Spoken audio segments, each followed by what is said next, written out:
Welcome to the Ask Enosh Show, episode number 48, and today I want to talk about whether SEOs are still telling their content writers to create content with a 3% keyword density.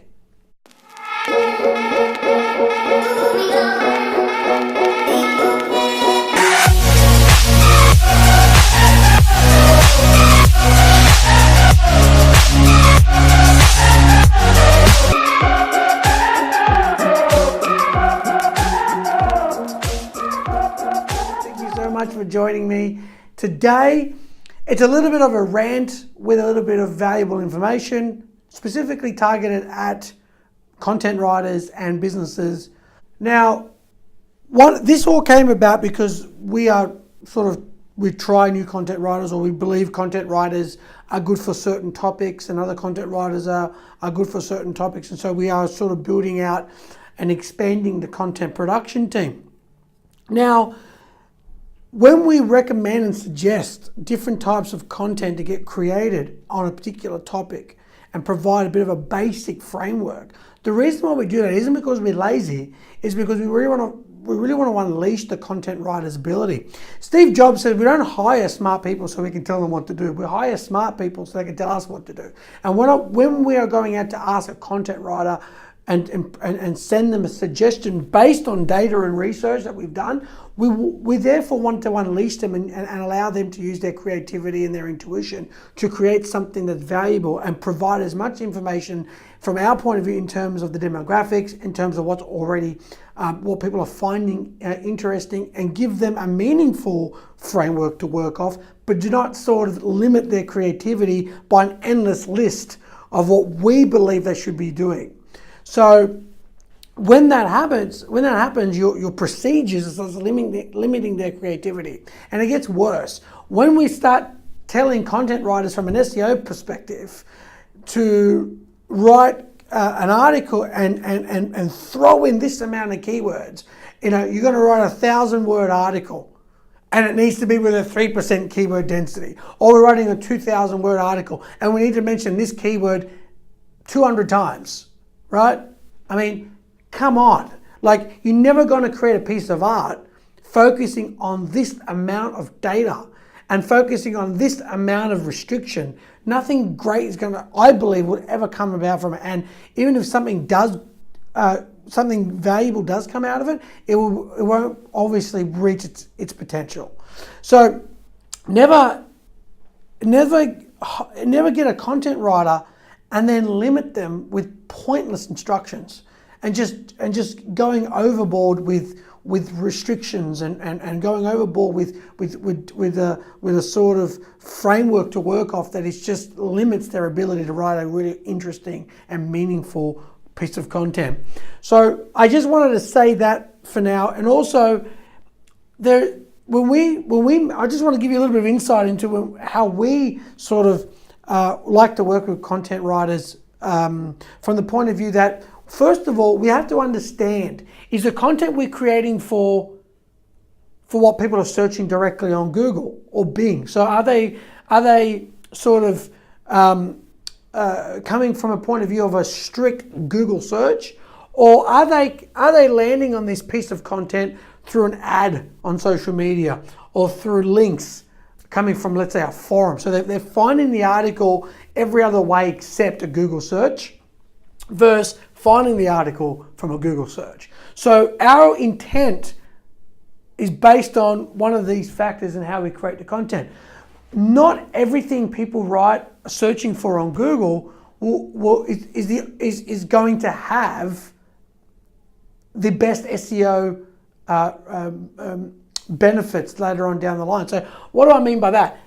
Sometimes we have to create content that people aren't searching for on Google, and they're going to find it through a social media that's going to create a whole lot of awareness around our clients' brands that will then result in people linking to it and sharing it across the internet. So the way in which we create this content is very different, has a different intent and objective than the content that we are specifically creating based on the fact that we've either done a Google Suggest, an Uber Suggest, Google AdWords, or we're using some sort of method to work out what people are directly searching for from an SEO perspective. That content is usually like a who, what, where, how sort of article, for example, and the content that sort of people will find interesting from outside Google generally.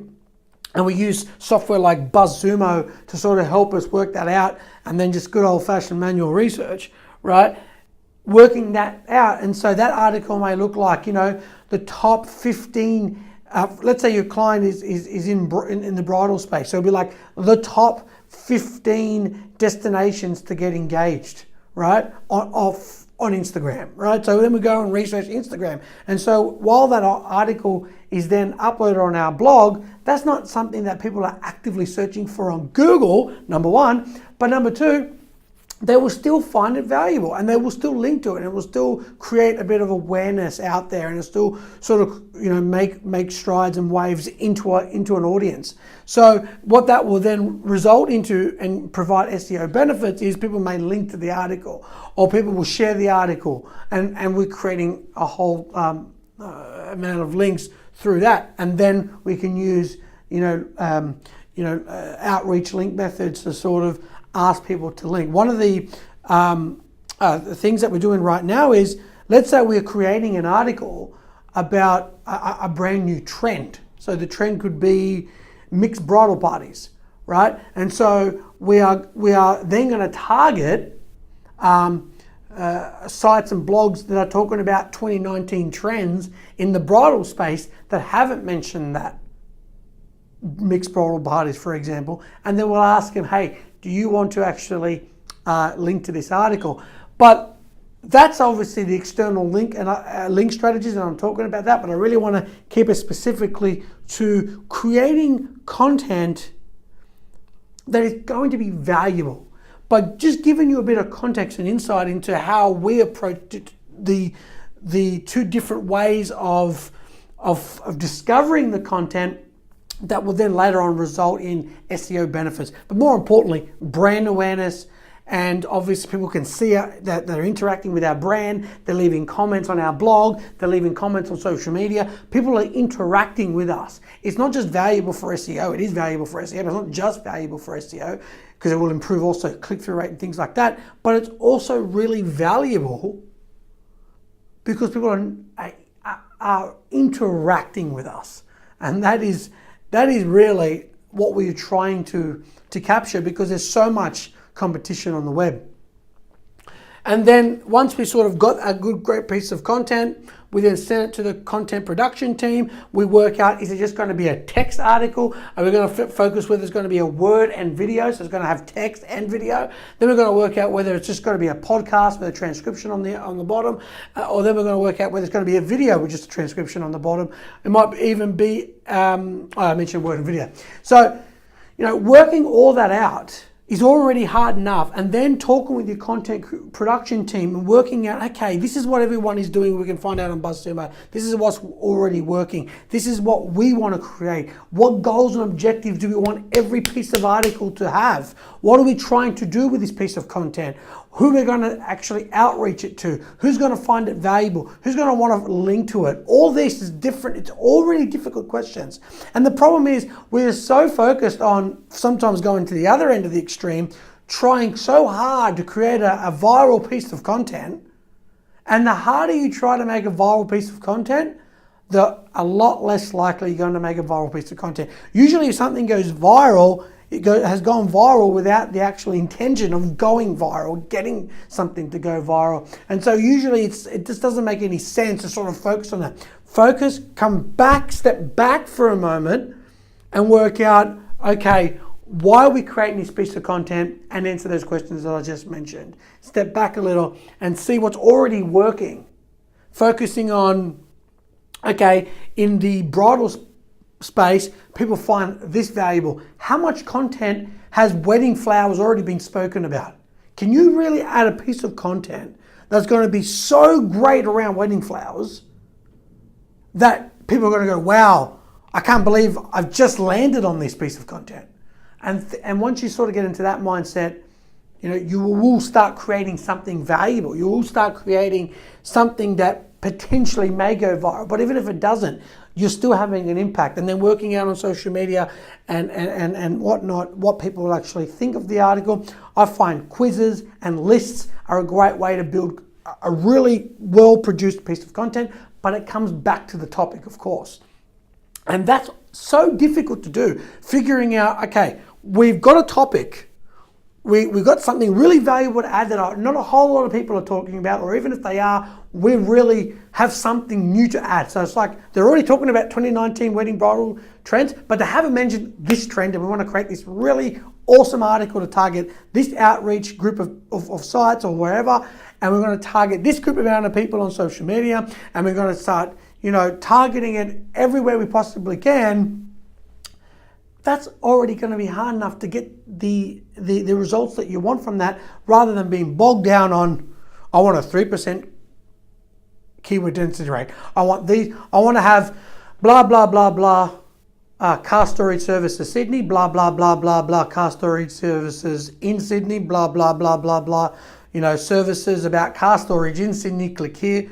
Like, when you create a piece of content for a robot, it's not going anywhere. That content is not going to get you any meaningful results. And a long time ago, we used to, have I focused on this before? Of course I focused on this before. But it was like 2008 and 2009, that boat's long sailed.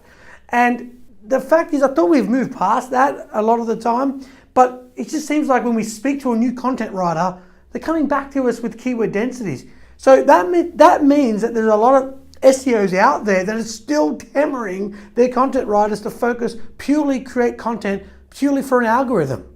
I don't know, maybe it's just me, but I've got to stop and think about, why are you spending all this time and effort creating a piece of content that, even if it ranks well, and let's say you seem to game the algorithm and it ranks first, what's the point? People are going to click on it and go, this is crap. I'm clicking back. And then you got the Rank Brain algorithm, which is looking at machine learning and artificial intelligence. Google's going to see that's got a high bounce rate and not much time spent on the site, because sometimes we produce articles where people are leaving comments. They're spending like 7 minutes on a piece of content, but the bounce rate's pretty high, because we create a really awesome piece of content, but after they finish reading it and they left a comment, they feel like there's nowhere else to go. So then there's a user experience, and then there's a journey. This is already hard enough to get people to do what you want them to do, to engage with the article. Then just to focus on a percentage, it just makes no sense to me. So I think what I'm really passionate about is trying to get people away, steering especially SEOs and businesses and content writers and anyone else that's involved in this process, away from these just it's just analysis paralysis. It just gets to a point where it's like, when's enough? When do you say data is important? Data is important.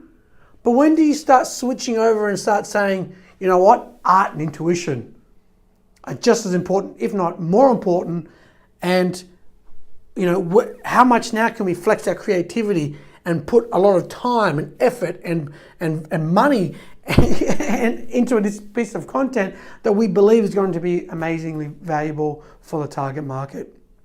Guys, that's just me sharing some thoughts. Hopefully I've articulated them well. Please leave a comment below. If you found this interesting, please leave a comment with yes. If you didn't, just tell me, hey Andrew, that didn't really make any sense, and ask a question, because that's how we're all going to sort of learn and improve. I love feedback. I'm all for it.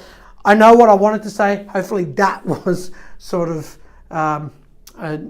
conveyed in this video. So guys, I'd love to hear from you. I'd love to hear from you what you think about this and about content creation and about content production and what struggles you may be having, and just speaking from your experiences is always valuable, not just to me but to the audience as well. Thanks a lot, guys. Have an amazing day.